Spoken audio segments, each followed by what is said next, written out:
Okay. Welcome everybody to 52 Living Ideas. Today is a very special day.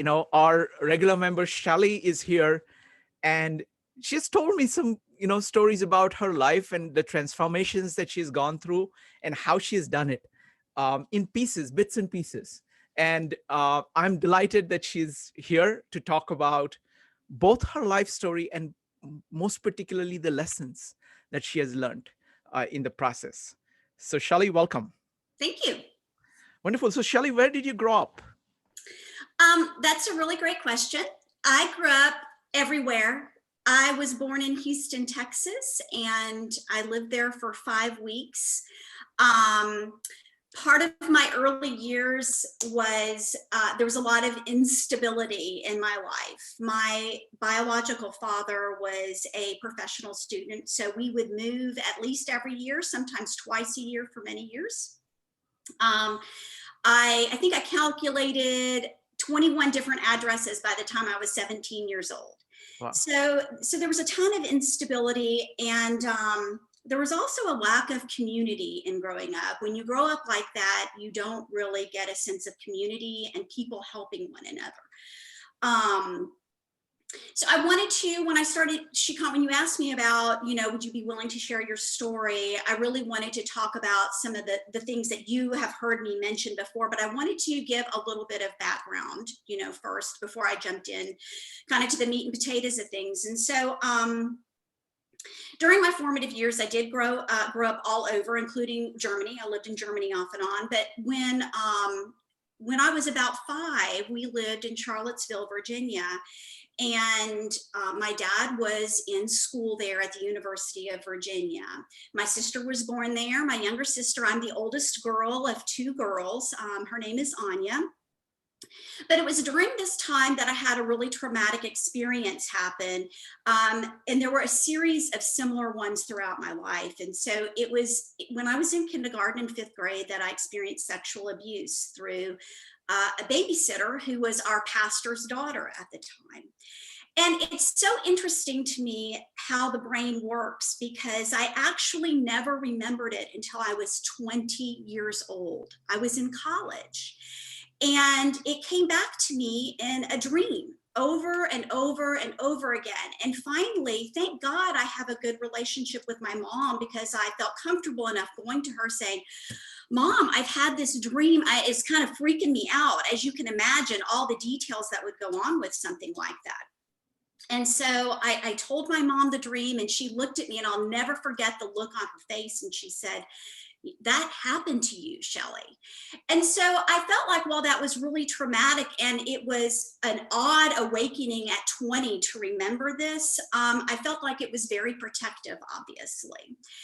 Fast forward to 4th grade, I had a similar experience where I was sexually molested by a young girl in the class. In my class, she had come over for a spend the night party for my birthday. And then the instability in my life continued. We were continuing to move all the time. My parents ended up getting divorced about when I was around 7 years of age. That caused a lot of instability, bouncing back and forth between parents. I ended up going to live with my biological father, though, my last 2 years of high school in Germany. And it was during this time that I was exposed to both sexual abuse and verbal abuse at the hands of my father. So needless to say, when I graduated high school, I just didn't have the wits around me to manage an adult life at all. There really hadn't been any investment in me as a person to say, hey, go forth and prosper as an adult. I was really destined for the antithesis of what I feel like I've been able to achieve in life. So I went off to, I did go off to college. I ended up graduating. I ended up meeting my husband and getting married. And I was pretty much a hot mess. I was very, very emotionally charged. I'm a very passionate individual anyway, very emotional, but my whole life revolved around making really emotional based decisions all the time. It was all about how I felt in the moment, and there was really no logic or reason in my life at all. So I got married about 7 months after I got pregnant with my oldest son. And I have to say, Shrikant, that this is when the awakening in my life occurred. It was really when it was like blinders fell off my eyes. And it was almost like it literally happened overnight. All of a sudden, I realized you are not a pleasant person, Shelley. You're not a pleasant person to live with. You're very demanding. You're very controlling. I mean, God, your husband can't enjoy living with you. And all of a sudden, I had this little baby in arms, and I was like, I just want so much more for him, more than what I am giving right now to the world, more to him, right? I wanted more for him than what I had had. So that really began this lifelong pursuit of self-evaluation and learning about myself and wanting to know, in the last meetup, I said, looking clearly in the mirror at ourselves. This is where this started for me. I wanted to see the real Shelley, not the Shelley that, I told myself to make myself feel okay. I wanted to see the real Shelley. Now, I have to say that I did start reading a ton of books. I don't really let me ask one question here. Yeah. I mean, that's a dramatic transformation, right? Yes. And I think having a child is a huge deal over here, because what happens is that you can put up with a lot of things in yourself and pay the price. But when you see very clearly what it is going to do to your child, that gives you a pause to say, what are you doing? So I think that's a huge step. And so talk about that transition of saying no to the past. What exactly is it? Is it simply that you're saying, I want the best for my child? That was the transforming thing? Or I think that the thing about parenting is you learn, if you're doing it well, you're learning more about yourself, right? You're learning about your own flaws so that you can be the best version of you. And we're not going to be perfect. I'm not proposing that by any stretch of the imagination, but it might be, as you're learning about yourself, you have to apologize. You're aware of what comes out of your mouth, the emotions, your facial expressions, what the underlying theme is with the words that are coming out of your mouth. You're aware of the impact it has on the people around you, right? So it's this type of self-awareness that then, for me anyway, I began to try and uncover. For me, I did it very proactively. It wasn't just like, oh, now I need to be a better person, la, la, la, la, la, la, la, la. It wasn't like that at all. It was, I started reading a lot of books. I started reading books on how to be a good parent, on how to be a good wife, on how to have a good family. And I started finding women to emulate, right? I think mentoring is really important. And I don't know that I would have known to have said that in my 20s. But that's really what I did, is that I tried to find people that were living healthy lives and figure out what that looked like, because I had never lived a healthy growing up life. I didn't know what that was. I found a lot of that in church. To be honest, I think that's one of the things that my mom did best, is she had me in church regularly. So there was some kind of foundation of what good living looks like, right? You don't lie, you tell the truth, you're honorable, you don't cheat, these kinds of things. And so I just slowly began to build on that. Did that answer the question? Oh yeah, absolutely. Wonderful. Go ahead. So one of the things that I realized during this time of really learning to work on me and grow as a human being is, well, one, I had all these little kids, and I started homeschooling. I really, I was an educator by trade. I have a degree in education, and I started homeschooling these kids. And one of the things that I began to realize, though, is I was very neurotic with my kids, right? And I love what Peterson says when he talks about that neurotic mom, right? Like, he validates it in a lot of senses, because he says, hey, you're keeping little kids alive, like they're living because of you. But there comes a point where you can no longer be that neurotic mother. It really becomes a detriment to the child. And so I read this book, and it was by happenstance, called Wild at Heart by John Eldredge. And I've read it 5 times, and I've laughed and cried the whole way through that book. It revolutionized the way that I raised my boys. And the crux of the book is that deep within the heart of a man is he wants to be brave in some way, right? And bravery looks different for different people. You know, some people, like my oldest son, who is very brave, but he got an electrical engineering degree from Georgia Tech. He's very brilliant, but then he decided he wanted to pursue acting, which is his love. And he moved up to New York City, not knowing anybody, to pursue that. Like, that's a form of bravery, right? And this is something I wanted to begin to instill in my boys. I didn't want to be so clamped down on them that they were afraid to try. Right? I didn't want them to be afraid to try. I wanted them to dream really, really big and really go for it. Even if they didn't achieve it, I didn't want them to look back on life and have regrets. I wanted them to go for it. So this book really changed the entire way I parented my kids. And Shrikant, as you asked me to share my story, I realized that this is really probably at the heart of when I realized that I wanted to be brave. You know, it's not just for men, it's for all of humans. And so I think that's where the concept of bravery first entered my own thinking.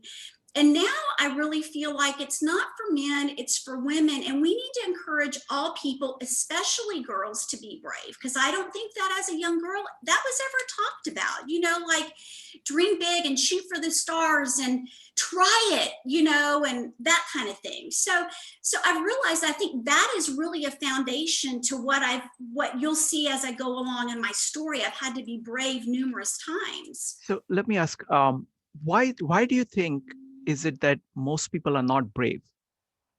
What stops them? It's the fear component. You know, it's the fear, like we talked about before, that fear of failure, not wanting to fail. I'm going to talk a little bit about that today too. But I think fear is one of the biggest things that hold people back from achieving. And I'd love to say that when you step out and face your fear and you own it, I would love to say that, oh, everything that you hope comes true. All of your goals come true. They don't. But in the process, you learn so many valuable things. And dare I say, you will probably end up in a better place than that which you imagined.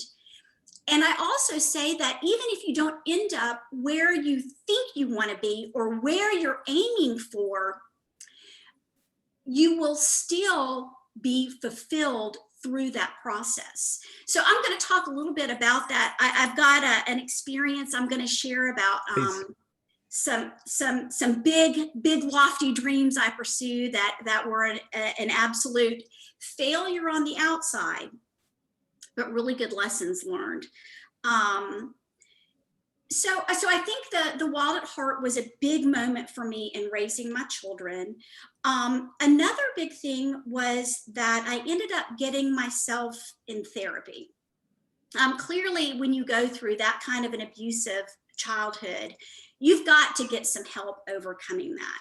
And at some point, I realized I can't overcome this on my own. And it took me a hot minute to find a good therapist. I think sometimes you have to try a couple times, but I ended up finding Andy Miller. And if any of you have been to therapy, you know that it's like they become almost part of your family. He became like a really close cousin or an older brother or something. And we spent about 1.5 years to 2 together with me working through all of the stuff that I had been through. And I want to say that one of the things that I feel like was really significant personally for me in this was I became more aware of how to identify my emotions and where the root is from that which they were coming, right? So I'll give you an example. I was a homeschooling mom. I had 4 or 5 kids at that time. I think I had 4. I think my number 4 was in diapers still, and we had bought a new home. And I've always loved structure, organization, a place for everything and everything in its place is like my favorite saying. And it was really utter chaos, right? Because we were moving all these kids, and it was a home that was out of foreclosure. It needed a lot of renovations done to it. But I was just being a pill to live with. Like I was losing my temper, and I was not being gracious, and I was being very unkind. And I sat down and I said, Shelley, what is going on? Nobody has done anything wrong. Like, why are you lashing out at everybody? And all of a sudden, it was like a light bulb. I was like, all of your security, Shelley, is based in controlling your circumstances. And this is wrong. You're never going to be able to control all your circumstances in life. So that is some of what therapy taught me, in addition to like working through just how I felt about myself due to the abuse I suffered. But it also brought this deeper level of understanding about me and how to identify in my life what was really going on behind the emotions and my behavior. So I think that was really a very pivotal and significant point in my life. It was really hard. I'm sure a lot of people here have been in therapy. Therapy is painful. I was mentally exhausted after every session. It took a lot of work. It took also a commitment of money. But on the other side, it was like a weight had been lifted off of me. I felt like a completely different person. I remember telling Andy, I was like, I should be the poster child for therapy because I'm a completely new person. And he loved that, of course. But one of the things that was very interesting when we were talking about wrapping up my therapy sessions, he encouraged me to continue to seek out mentors and other women for guidance and counsel and people I could look up to. But he also said something that was very telling. And he said to me, he said, now, Shelley, he said, you've gotten better. And the people around you, they're either going to get better themselves or they're going to leave. And I didn't really understand what he was telling me at the time. I just said, okay, thanks, appreciate it. And I went on my way. But little did I know that scenario was going to completely play out in my life, where my ex-husband was physically present, but he began to emotionally disengage from the family. And I want to say, I'm fixing to talk about a few things that transpired between myself and my ex-husband. I think it's really important that when you go through a divorce, that we don't turn children against our exes, right? So in my home, my parents hated each other, and they constantly let me know how much they hated each other. And when you are a child and your dad hates your mom and your mom hates your dad, well, then the child can't articulate it, but clearly what is there to love about that child? Well, nothing, because they're half the mom and half the dad, right? They intuitively know this. So it was really important to me to make sure that I honored my ex-husband, that the boys had a good relationship with their dad, that I did not demean his character in any way.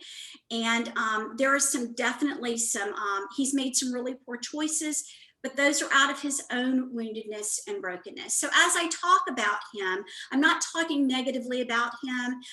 These are just circumstances that happened that impacted me and subsequently my children. So after therapy, I came out of therapy, and I began to notice that things in the home with my ex-husband were not what they seemed. He was lying, it appeared. And I never could really figure out what was going on. But I just knew things were not right. Things were not lining up. We had a very traditional family. So I was, taking care of the home, and he managed all the money. And I actually didn't have access to the money. And at the time, that didn't seem like a big deal. But later down the road, I realized that this was a massive deal, because a lot of his lying and deceit, well, all of it had to do around our money and our finances. So he came home one day and he told me that our life was nothing that it had seemed. He didn't earn the income that he had been telling me we had earned. I'm a big proponent of living within your means and not living on credit cards and saving for the money for the things that you want to buy.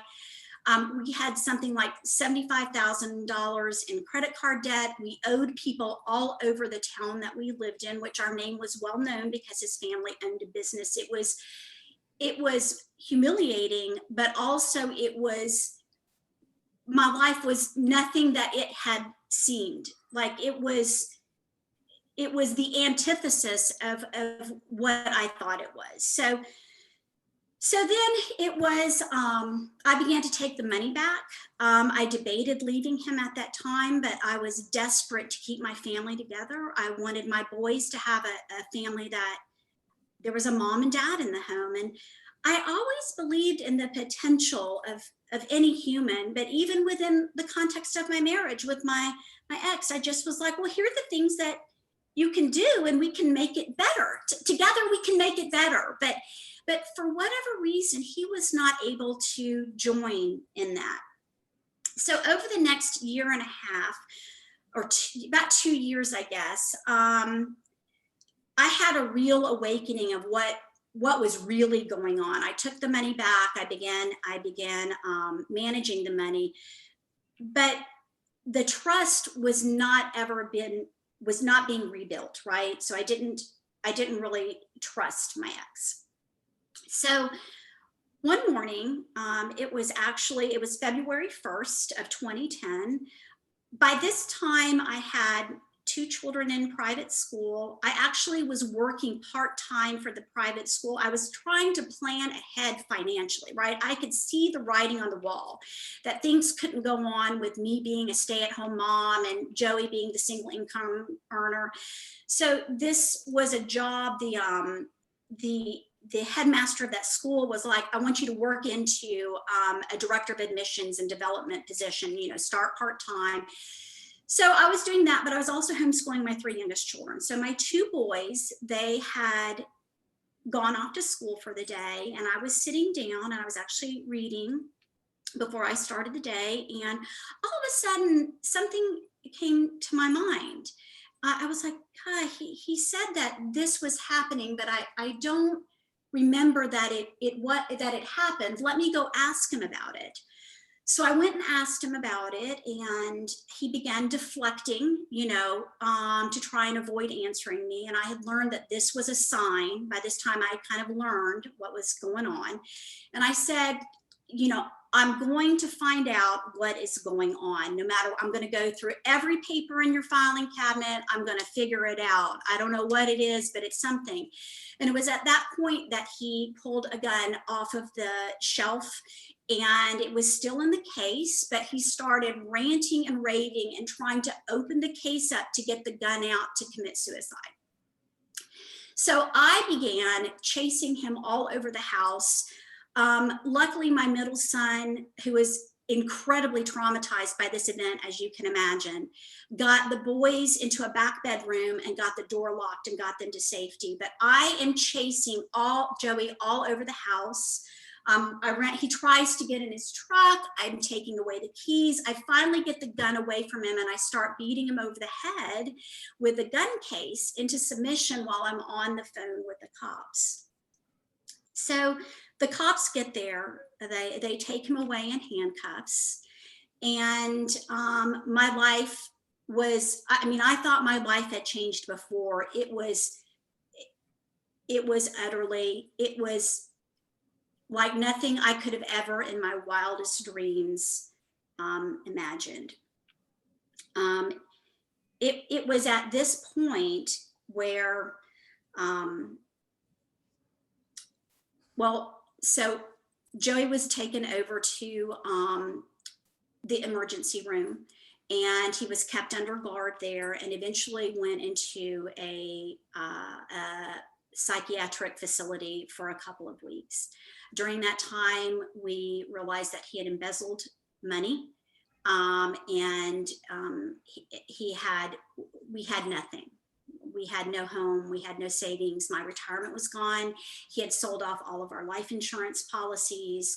The good thing was that, and he had racked up debt yet again. The good thing was that none of the debt was in my name, so that I was very grateful for that. But here I sat with a part-time job making really no money, you know.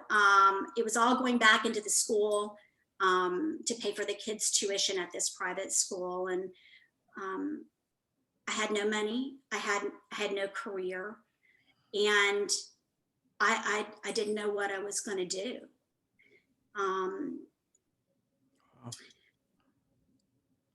Throughout my years of being involved in the Christian church, there was a verse that had provided me a lot of comfort, and it was 2 Timothy 1:7, and it's, "For God has not given us a spirit of fear, but of power and of love and of a sound mind." And as I was wrapping my mind around everything that was going on, thank God people in our church came in and really began to help think for me, because I really couldn't think, like I couldn't process. All I did was really just kind of cry. But one of the things I realized was I was having terrible anxiety during this time. And I realized that I couldn't allow that anxiety or that fear dictate my life. Like, I had 5 children and no money and no job and no health insurance and no way to put food on the table. I had strangers leaving food on my doorstep so I could feed my kids.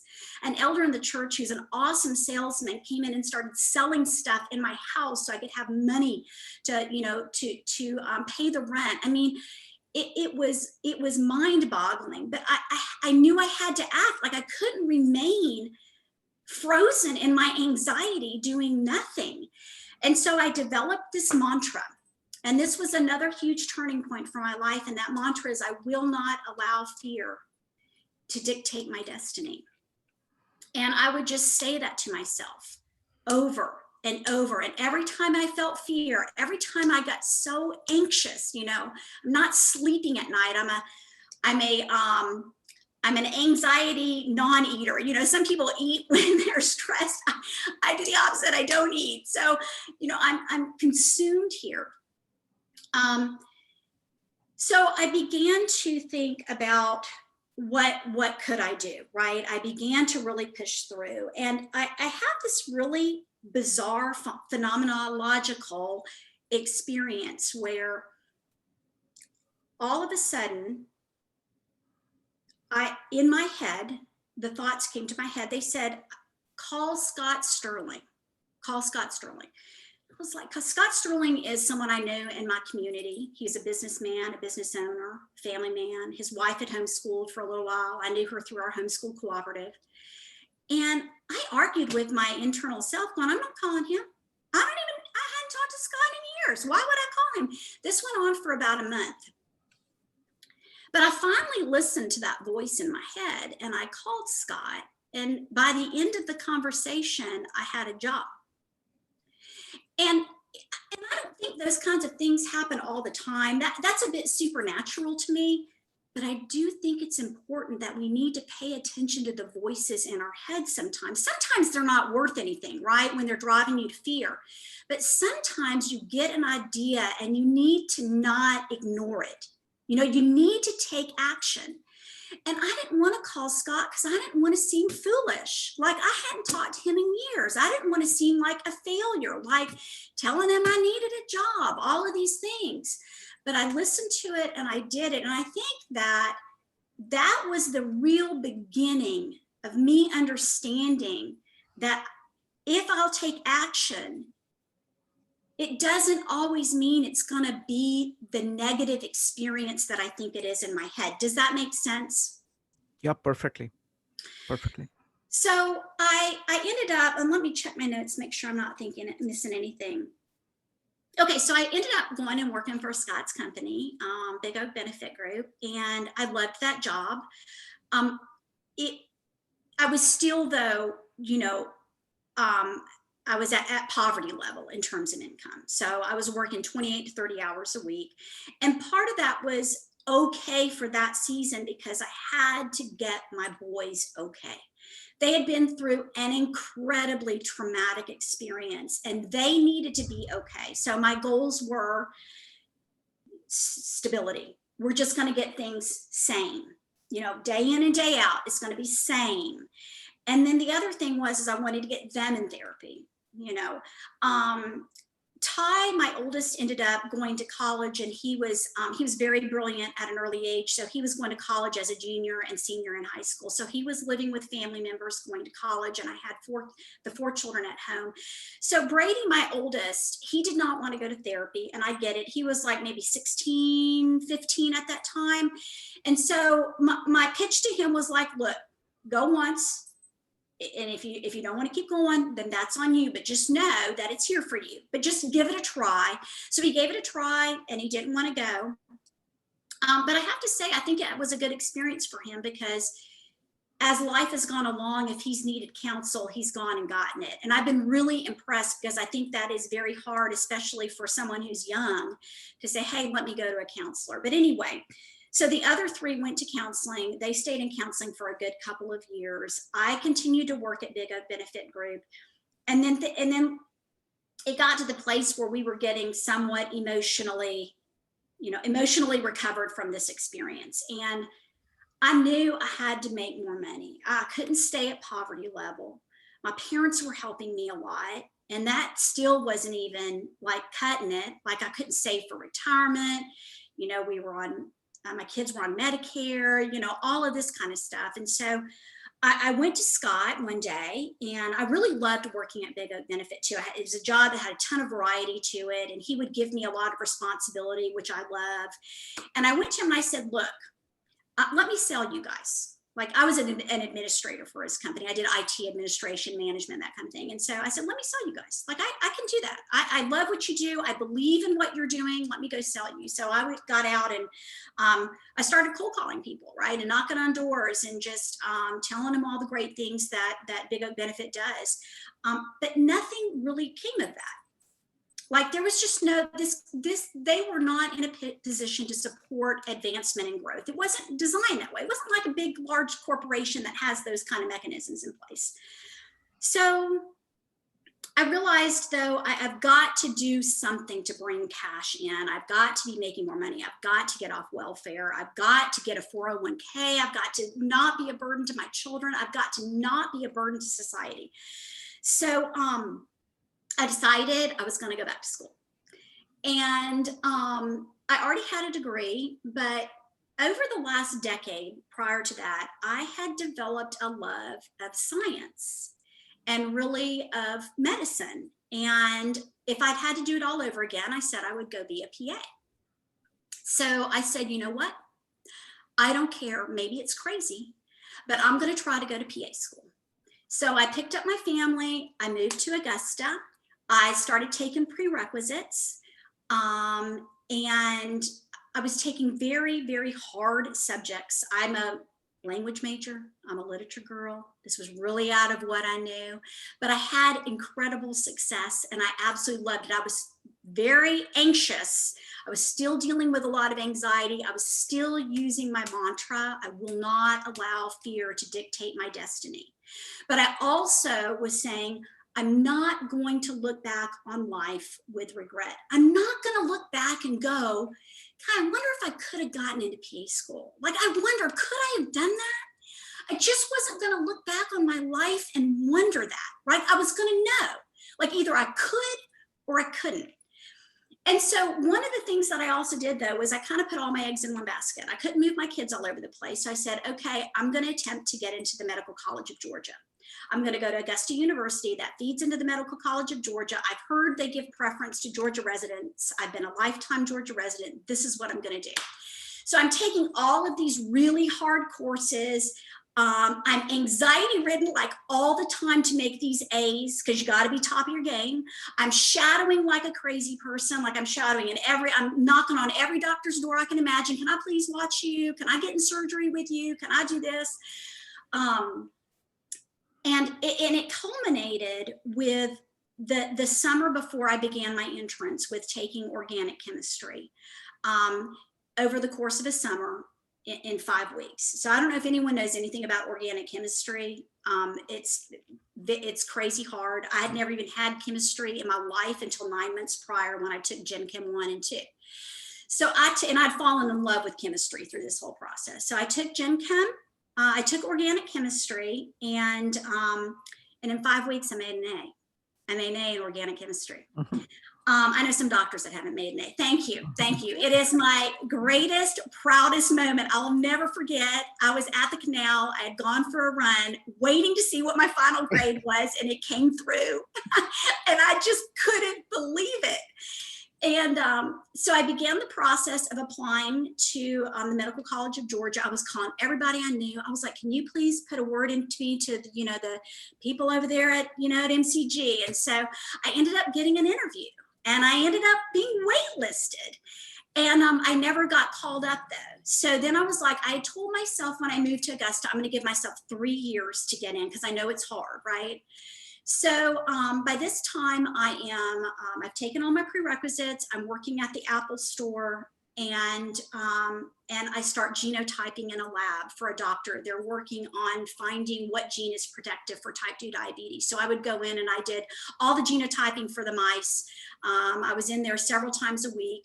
At this point, I'm never seeing my children. When I say never, I mean like literally. Like I'll never forget little Bo, my baby, had to start coming home from school on his own, and he would get off the bus and he would go into the house, and he was very scared. We had to work through a lot of issues with him, with fear of abandonment and being alone. And he's just recovered so well. He's just so great. But for years, it was a real struggle. Like he didn't want to be alone in his room, right? He couldn't be alone. And then we got him to where he could lie in his bed alone, and the lights would be on, and then we got him where he could be alone and the lights were off. So it was this whole progress, right? Throughout all of these years where all of us are working on the ramifications and the issues that have happened because of what had happened, right? So, one day, like I remember I was in the lab and he came home and he was just scared to death. And I'm like using a pipette. I'm trying to pipette and do this lab experience. And my baby is on the phone crying because nobody is there and he doesn't know where his brothers are. So this is the type of stuff that was going on a regular basis, right? There were days when I would work 13-hour days. I would go in and do an 8-hour shift at Apple, and then I would go and genotype in the lab for hours on end, and all with this goal in mind, right? And it may have been the hardest thing I've ever done in my entire life that season, leaving my kids being primarily, and then just the amount of work and the sheer exhaustion that I was going through all the time. But I kept saying to myself, Shelley, you can do anything for a short period of time. This isn't forever. I would say that over and over to myself. Anytime I would get really overwhelmed or really frustrated, it would be, Shelley, you can do this. This is just, it's not forever. You can do anything for just a short period of time. So I kept pushing and pushing through. And so then I went through my second round, and I applied again, and I didn't even get an interview the second time. And that's unheard of. Like when you get an interview and are waitlisted the first time, it's unheard of, because what they had said the first time is that, hey, we want you and you just need to do a little bit extra. So I had done the extra. So I was devastated. I was utterly devastated because I really believed I was going to get into PA school. I really believed I had what it took. Little did I know when I started investigating that year, there were people who had applied to their program who had PhDs. I couldn't compete with that, and I couldn't compete with people who had already been nurses and had experience like that. So at this point, I took about 2 days and just cried a lot and really just gave myself permission to grieve and be really sad. And I'll never forget my dear, dear friend, Colby Harris. We'd be on the floor of Apple, at quitting time, and I'd just be crying, and he'd listen to me, and he'd encourage me and just be a shoulder. It was wonderful. He's such a dear, dear friend. But I gave myself about 2 days, and then I was like, okay, well, that isn't going to work. So what do I do now?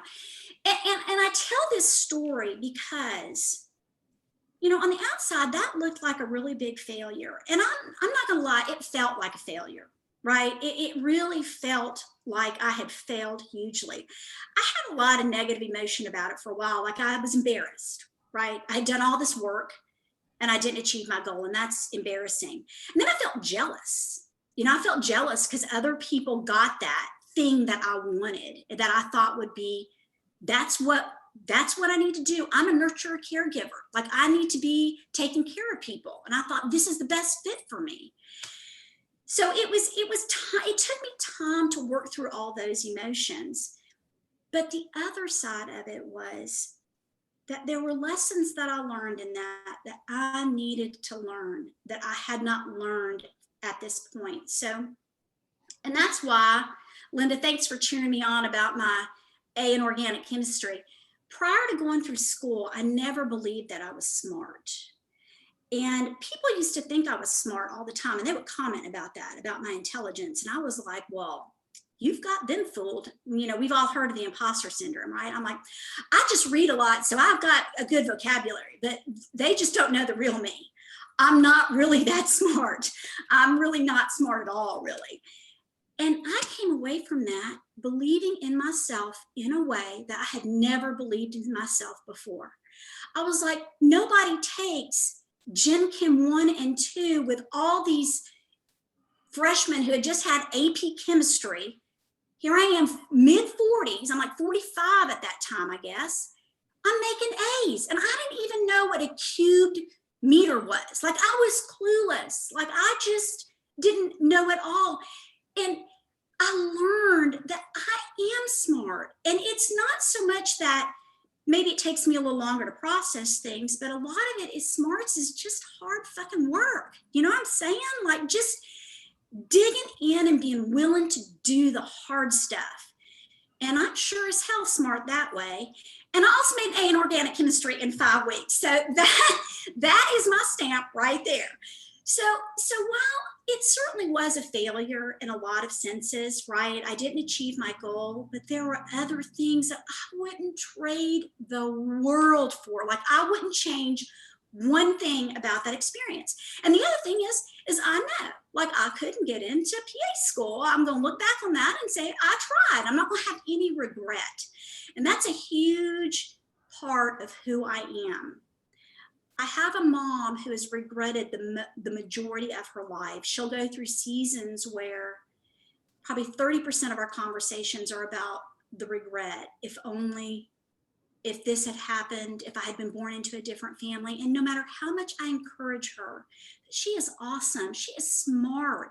She's had lots of great things happen to her. She lives in this place of regret, and it grieves me for her because there's so much good in her life to look at too.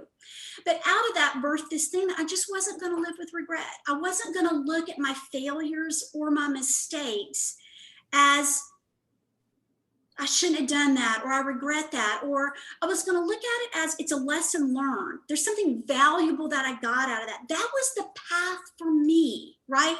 This was the journey for me.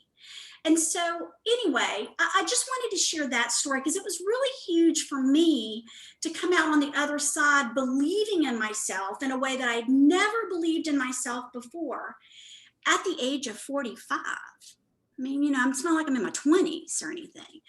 So then I'm not going into PA school. I take my 48, 72 hours to be pissed off about it. And then I say, okay, well, what next? Well, at the Apple store, I had a customer who worked at ADP. And she said that if I ever wanted to work there, let her know. She'd refer me. So she referred me, and I got a job at ADP. And I was in implementation. So I was implementing one of their softwares. And within the course of that, I didn't love what I was doing there, but it paid the bills. And I had a lot of things that I still had to overcome, right? So I had no retirement. joining ADP, I got off welfare fully. Like, that was a big day for me. It was a big day when I said, yes, sign me and my kids up for benefits, and I was paying for it myself. I mean, it just felt so good. But there was also a tremendous amount of anxiety still for me. And I was still really having to say, do not allow fear to dictate your destiny. I didn't know about corporate America. I had very little business acumen. I developed some at Big O Benefit Group. I had developed a lot at Apple. I really loved the Apple culture. They had taught me a lot of things about who to be at work and how to treat other people, which really actually aligned with my core values. I really found that interesting. But I didn't know the lingo. I didn't know how things worked. And so I'm not going to get into a ton of my time at ADP, other than to say that I kept pushing forward. I didn't love what I was doing there. Within about a year, I got a pretty big promotion to be an account manager. And I started doing that. Didn't really love that, but it was a pay increase. I kept raising my hand. I kept volunteering. I kept saying, hey, I'll do that, right? Because I knew it was networking. I needed to network. I needed to meet people. I needed people to know that I was capable. I was fearful of my age, because ageism is a thing in the workplace.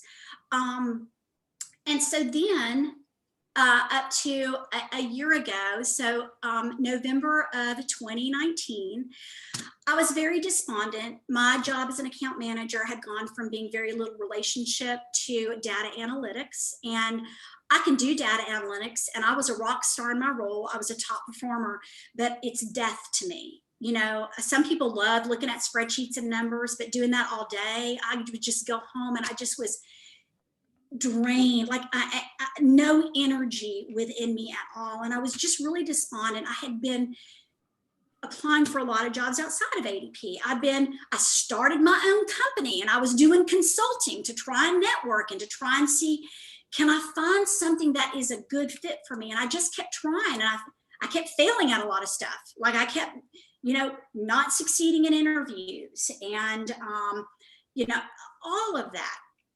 And then I went into work one day, and I saw this job, and as a client success consultant, and I've been trying to break into client success for a while, because as a nurturer caregiver, there is no better place to be than in client success, where you get to take care of people, And so I read the job description. It was at ADP, and I thought, I think I'm perfect for this job. Oh my gosh. And I'd never said that about any role. It was more like I just wanted to get in client success space, or get out of this role because I didn't think it was a good fit for me. And so I applied for the job, and my leader, Lisa Nisley, who I love to death, she had interviewed 22 people, and I was her number one pick out of 22 people, and it felt good. It felt good to finally, after all the failure, for someone to acknowledge and say, this is the place you're supposed to be. And I knew it in my soul. And I killed that interview. Like, part of it was presentation, and I love presenting. And I was the only person she had given out a deck presentation. I was the only person who found the errors. I was the only person who did a lot of things to that deck presentation and brought a lot to the table that no one else had done. And all that to say is, you keep trying. You keep not allowing your fear to dictate your destiny. You keep doing the thing that's in front of you. And in the end, it's not going to look like what you think it's going to be. It just doesn't, life doesn't work out that way usually. But I have to say, it's sweeter for me. So I got that job in November, and at that time, I've been renting this whole time, and I've been grief stricken about how was I ever going to not rent. I mean, living in rental property for a decade, you don't feel like you can do anything to the home. You know, you can't spend any money on anything because it's not yours. And I tried to do the best that I could with that, but it wasn't home. It wasn't mine.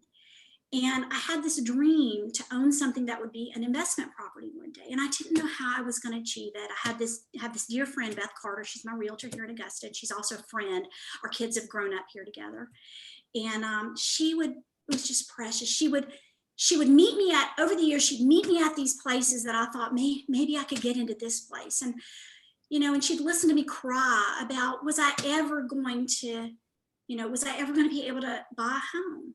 And so in 2019, I had to move out of the house I was renting, but I was taking on a new job. It was in November, and I couldn't do it. So I moved into another place in my same neighborhood. So we moved, and I was there a very short period of time. And I was like, I got settled in my job, got comfortable in what I was doing.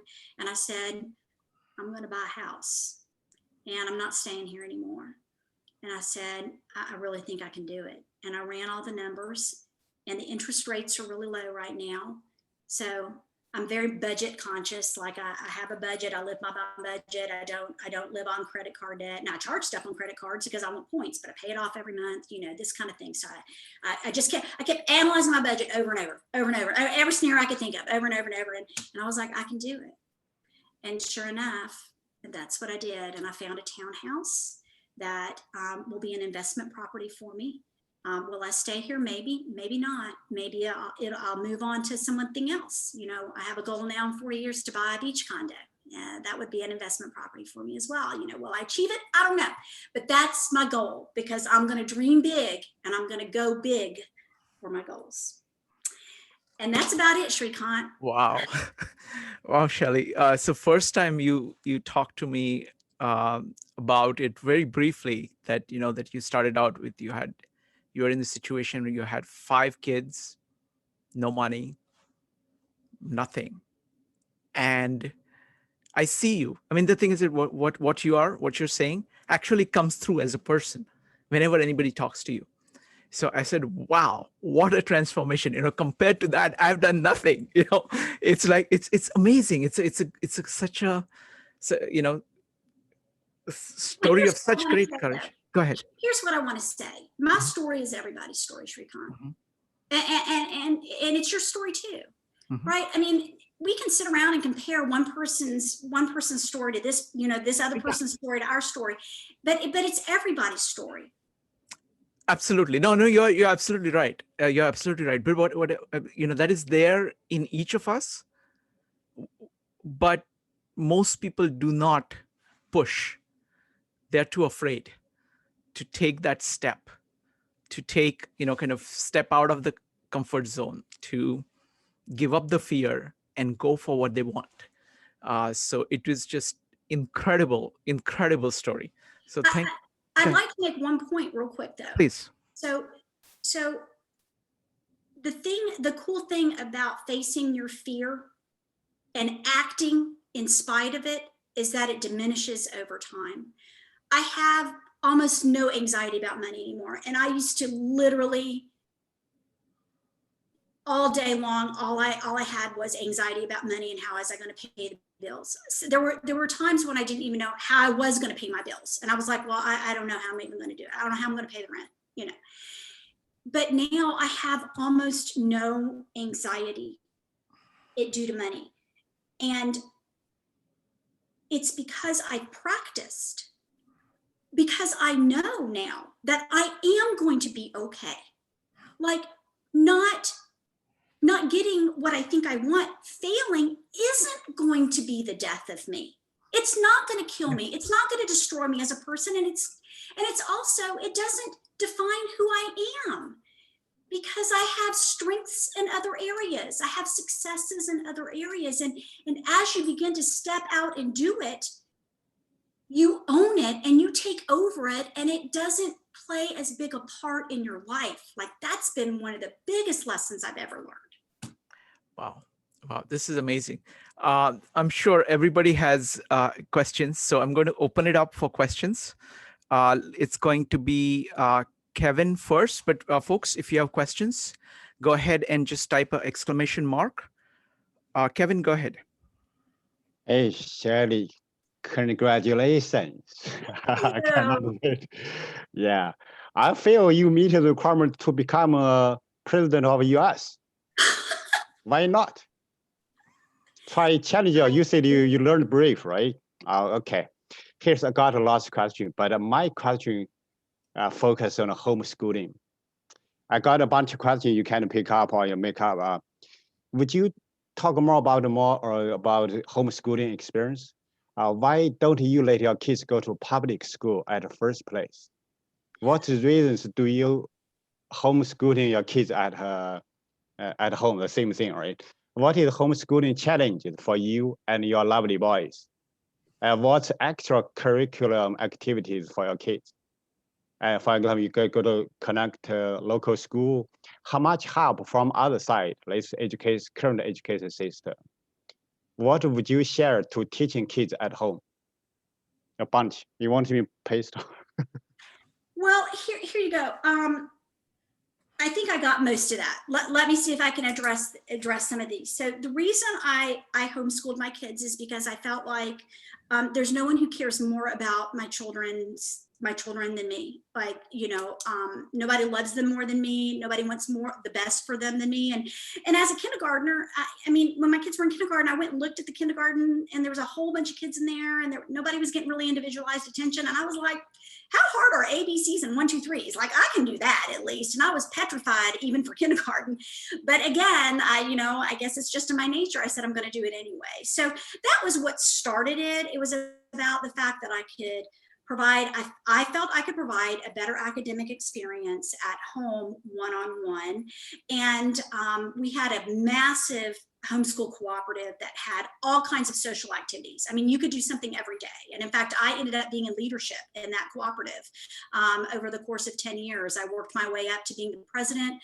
I started a homeschool school for college-bound kids. I led the charge to incorporate as a 501c3. I recruited board of directors. I wrote bylaws. Like I was heavily invested in it, right? And I loved it. So you said challenges, what challenges? One of the things I tell people is it's not one is public education versus homeschooling. You're going to have challenges in both places. They're just going to be different, right? So I think one of the challenges for me was my oldest son was really, really bright and I could no longer answer his questions. I remember he came to me one day and he said, but Mom, why do you write the sentence that way? He was in 7th grade. And I said, because I said so. That is why that sentence is written that way. And I was like, okay, I got to get this kid some help. So I got him a tutor that year and he went to school the next year, right? Because I could no longer provide the answers for him that he needed. So I think that was one of my challenges. There are a ton of curriculum out there. I used a very out of the box curriculum called Robinson curriculum. It was heavy in old literature, which I love, historic literature. So it's grounded around that. It was very, and heavy in math. So heavy in literature, heavy in math. Hindsight 2020, I definitely should have added some other stuff to that, and I didn't. So again, another one of my challenges. And I think you asked what would I share? I think those are some key points that I would share. I hope that answered your questions, Kevin. Yes, Wonderful. thank you. So what we're going to do is that I'm going to call on people to give any kind of comments or anything. Let me see. I'm going to go to kind of takeaways, and you can ask your questions at that time as well. So let's go for the 2 Lindas. So Linda M followed by Linda Yo. Shelley, you are fabulous. I'm sure people have said that before, but I am so impressed by you. Please give yourself a million pats on the back. You're awesome. There should be a movie about your life. And I'd vote for you as president. You want to run? You got my vote. Linda, you are precious. Thank you so very much. That means a lot to me. Thank you. You're welcome. Thank you. Wonderful. It's Linda Yo, Barry, and Chris. Srikan, I didn't type a question mark. Okay. But Well, I take a few notes from her story. Well, congratulations for this. Is absolutely, I'm really grateful for the opportunity to listen to your story, Shelley. It's an amazing heroine story. And I read Wild at Heart one time. I have one son, and I was like, oh my goodness, she's reading it 5 times. No wonder her son probably turns out better than mine. I was like, well, I could do a whole nother meetup on raising boys, girl. You know what I'm saying? 5 boys. Wow. Listen. It's been a lot, but you know what I love the most is my boys are all tight, and I'm tight with my boys in spite of all of the trials and all of the failures. And you know what else? They're tight with their dad. Wow. So awesome. that's a win in my book. You really need to write a book. You really need to write a book about your story.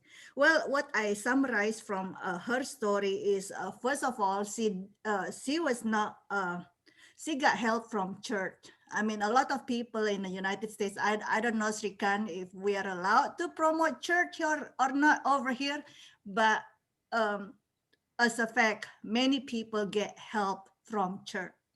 That's just a fact that it does help. I have a neighbor who just got a divorce several years ago, and he was crying in front of his door like I thought he's gonna commit suicide. So he was crying for several days, a grown-up man crying, and he was a physical education teacher. So I took him to church, and after going home from counseling from church, he can like walk with a bounce on his step. So I think that really make a difference. Thank you, Linda. Next up is Barry, Jeff, and Chris. Barry, what are you? Shelley, have you ever read Frankenstein? No, I don't know that I've read it, but I know the story for sure. Yeah, it's about Prometheus. And so you have a fire in your soul that needs to be shared with other people. This is your real gift. Your gift is coaching and inspiring other people. So when you were telling this story, you have this skill that you were telling the story, and then when you brought Scott into the story and how he came into your house and sold product and helped you through, that brought tears to my eyes. I saw him doing that. And so you have a gift to bring that fire and that inspiration visually to other people. Either I'm certainly the medium of making presentations is one of your gifts. And whether you write a book or whether you have a blog, whatever you want to do, I think the medium is your choice. But you have this gift, and I would suggest you become a life coach. That would be. Thank you, Barry. I so appreciate that. I have a website that my son created for me. It's shelleyunderwood.com. And so we're hashing around about what I'm going to do. I'm like, Ty, I'm doing this thing with Shrikant and 52 Living Ideas. Can you just put that on there? And then I don't have to write anything. And he's like, Mom, no, you can't do that. You can put it on there, but you also have to write. So Ty is really the life coach in this picture. But anyway, Barry, I appreciate that so much. Thank you. Excellent. And folks, I mean, I knew what she could do. And this is a way to kind of get her started around, on her book and everything else. Because what happens is that once you speak it out in one format, it is very easy. It's relatively easy to kind of take that and kind of expand it in many different ways. So I'm just delighted that you got started. It's such an inspiring story. Next up is Jeff, Chris, and Andrew. Jeff. So Shelley, you might want to copyright the phrase, "I will not let fear determine my future." Okay. I don't know how to to do that. Let me make a note. How do you copyright something? Were you serious? Am I taking you too literally? I'm sorry. I have no idea if it's taken or not. You know, you can look it up and see if it exists anywhere. And put like TM, like trademark next to it, and just see if it exists anywhere. Okay, I'm going to do that. That would be the first step. But that's a very, very powerful phrase. And I think given the challenges that that people are up against with very difficult decisions and highly impactful trade-offs that that folks are needing to consider these days, that's just a fantastic personal message to yourself and for everyone. And I'll be remembering that and adopting it myself as well. Thank you. So it's interesting.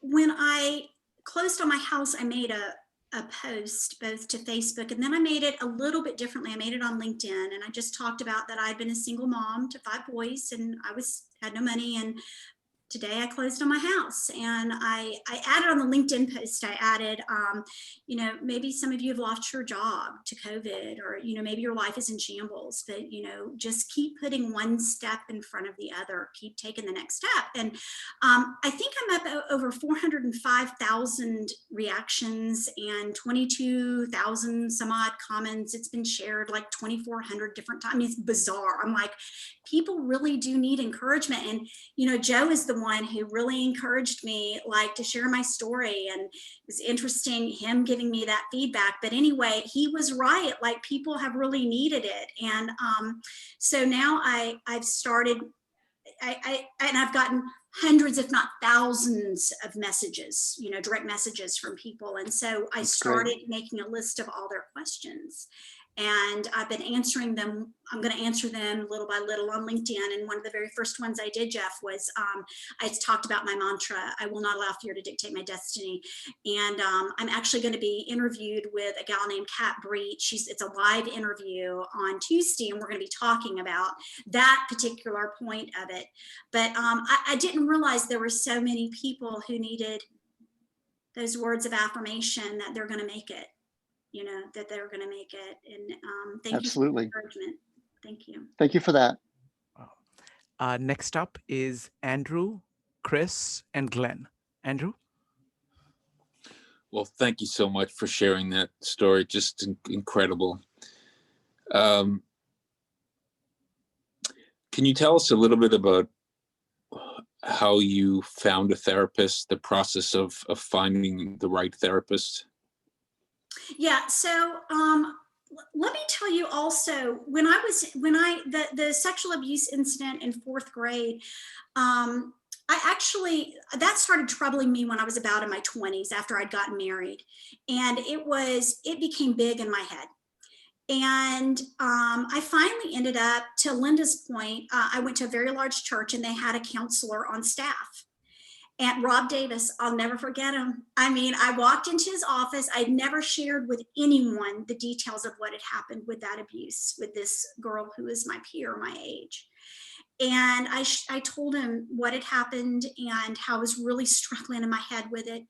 And he asked me like a series of questions. He said, you probably have thought this and thought this and thought this and thought this. And I was like, yes, I thought all of those things. It was like he knew me.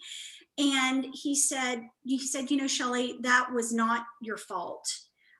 You did nothing to cause that. And that little girl, someone was doing that in her own home. Like, I didn't know that for whatever reason. I didn't clue into that. And I literally, Andrew, from that one counseling session, walked away like healed from that experience, right? So I thought that was wild. Like that certainly didn't happen with the abuse with my father. But that was one place. That was my church, and it worked for that. Before I found Andy Miller, I had to try a couple of places, right? So I would ask for referrals from people. I would ask for recommendations. Like, so I'm pretty much an open book. I'm really transparent about myself. And so, you know, and I have a therapist now here in Augusta, and I see on an as-need basis, and I refer people to her all the time. So for someone who's looking for a therapist, like, ask people who are close to you, right? That maybe you'd be comfortable with saying, hey, I need to see someone. You can also see who is in your network of providers and read about them online, see what other people have to say. And also, sometimes you have to, it's trial and error. Before I found Andy Miller, I went to a couple of different people and it wasn't a good fit for me. And Andy was a good fit for me. So I wouldn't give up the first time. I cannot say enough how important, if you right now in your spirit are saying, I need to talk to a therapist, you need to do it. You need to listen to that voice, and you need to take whatever steps are necessary to make it happen, no matter how hard it might be. So Andrew, anyway, I hope that answered your question. There's definitely a couple options for you or anyone. Wonderful. Next up is Chris, Glenn Jackson, and Sanjay. Chris? Thank you very much, Shelley, for your courage and for sharing your experience. You And are I most welcome. appreciate that. Thank you so much. Absolutely. Chris, thank you. Next up is Glenn, Sanjay, and Joel. Glenn? You need to unmute yourself.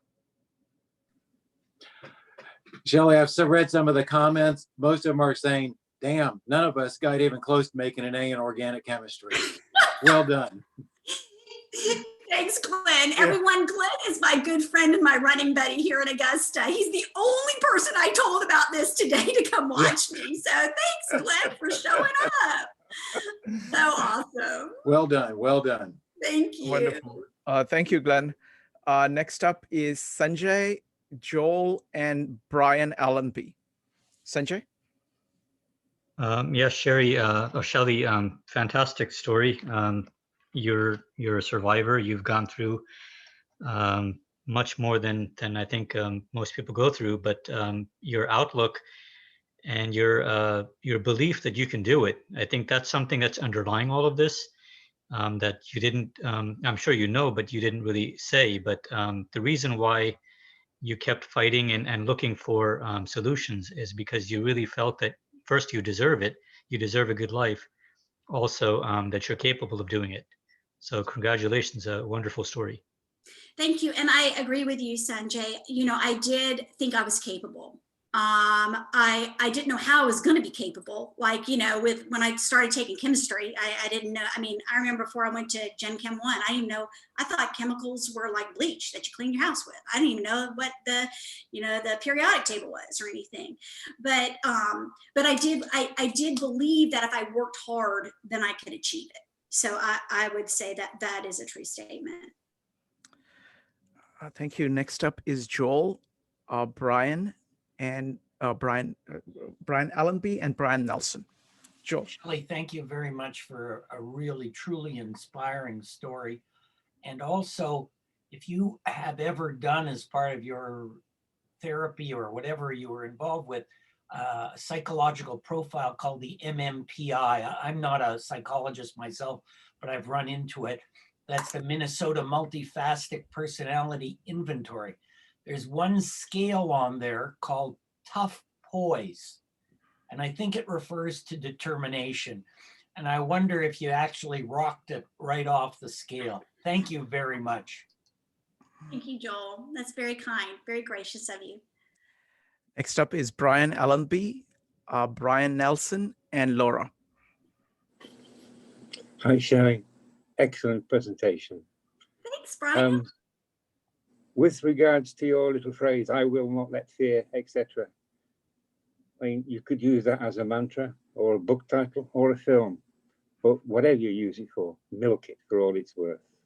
Okay, well, thank you. I think there's an unimaginable number of people who need this story, and they'll pay for it, but more importantly, they'll benefit from it. Thank you, Brian. Now, Brian Nelson. Brian. Your words meant a lot to me. I appreciate that. Thank you. Next up is Brian Nelson, Laura, and Marco. Brian Nelson, are you there? Okay. Laura, Marco, and Eleanor. Laura, you need to unmute yourself. Okay, let's go to Marco. Let me see. Marco, go ahead. Yeah, it was, thank you so much for sharing the, definitely, like, it was definitely inspiring, and it was like, it was definitely like, it kind of like helped me, you know, be like inspired for my own, accomplishing my own goals, and definitely I just wanted to add to that, like overcoming your fear that turns into your strength, and yeah.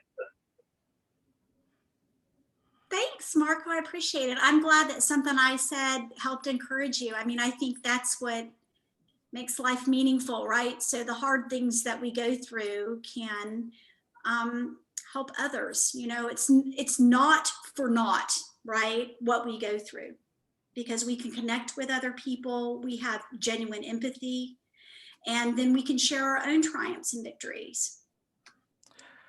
Okay, next is Clara, the pharmacy student, Gail, and Liz. Clara?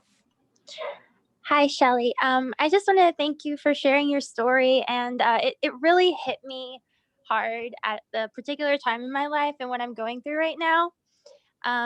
It was really impactful, and like the other person said, you have this way of speaking that's just very inspiring, and it's truly a gift. I don't know if I can ever like do what you did, but it's definitely a testament to like overcoming your fears, and when you have a goal that's bigger than your fears, what a person can do. So thank you so much. Thank you. And I do think, you know, within me, there was the idea that I believed that I could do it, but there was also this necessity, right? I mean, I had to take care of children. Like I had to feed my babies, you know, I had to keep a roof over their head. So there was this necessity. But Clara, what I want to say to you is that whatever trials you face in life, you are going to be able to overcome them too. You'll figure it out. You'll do what you have to do. You'll get your own mantra. You can borrow mine if you want to, but you're gonna make it. Thank you so much. Absolutely. It's a true statement. It's a true statement. Okay, next one is Anna, Reina. Anna and Reina. Hey, Shelley. Thank you so much for sharing your story. You're a very good storyteller. Like when you were talking, I kind of had like images going through my mind, and it kind of connected things for me. And I really like your mantra. Thank you. Well, thank you for your encouragement. If you knew how nervous I was about sharing, and I was meditating before we started, 15 minutes before, I was like, Shelley, you can tell this story well. You can do this well. I mean, I was like trying to get in my zone. So your encouragement means a lot to me. Thank you. Reina, would you like to say something? I just want to say that you are just a testament of strength and resilience to be able to so comfortably start with your origin with no filters, no holds barred. And I just want to thank you for sharing in that way, and just being able to share all the successes that came after. Thank you. Thank you. You know, Reina, I thought a lot about that. I debated on, you know, what do I tell, right? How much do I tell? What are other people going to be comfortable with hearing? What am I comfortable with saying? But I felt like it was really important to lay a foundation that I had a tough upbringing. I mean, the cards were stacked against me. And I think a lot of times, I'll never forget, I was at work one day, and I don't think I shared this in the story, but my ex-husband ended up going to prison for embezzlement. So that's also part of why I had no child support. I've never had alimony, anything like that. But I remember mentioning that pretty glibly at work one day to someone at work that I knew, and their mouth hit the floor, and they were like, I thought you had a perfect life just because of looking at me, right? And I just wanted y'all to know that I love my life. Like I love my life. It's not what I thought it would be. It's not what I'd hoped it would be. But I love my life, but my life has not been perfect. And it wasn't perfect at the very beginning. And I felt like it was important for y'all to know that about me, right? I wanted you to know that I didn't grow up in some perfect home, and that set the stage for some, you know, for whatever, you know, I don't know, that was important to me. So I'm glad you found that valuable, because I really struggled over what to say and what not to say. So thank you for that encouragement, Raina. That means a lot. So Shelley, this was just such an honor and so inspiring. I mean, this is just amazing. And what is the website which your son is developing? It's my name, ShelleyUnderwood.com, Shelley with an EY, and there's no content. There's some cute pictures though of me and my boys right now. If y'all want to go see those, but I've got to figure out the content, and I'm trying to figure out about blogging. It's a fear I've got to overcome. What I'm writing. You can also connect with me on LinkedIn, because I am doing a lot of posting there, posting information. I'll be posting this interview, Shrikant. I'll put that probably online there and share it at some point. Perfect. But anyway, thank you, Shrikant. This has been, the honor and privilege has been mine. It's been mine. And thank you so much, everyone, for just listening to my story and allowing me to share it with you guys. It's been just a joy. Thank you. Thank you, Shelley.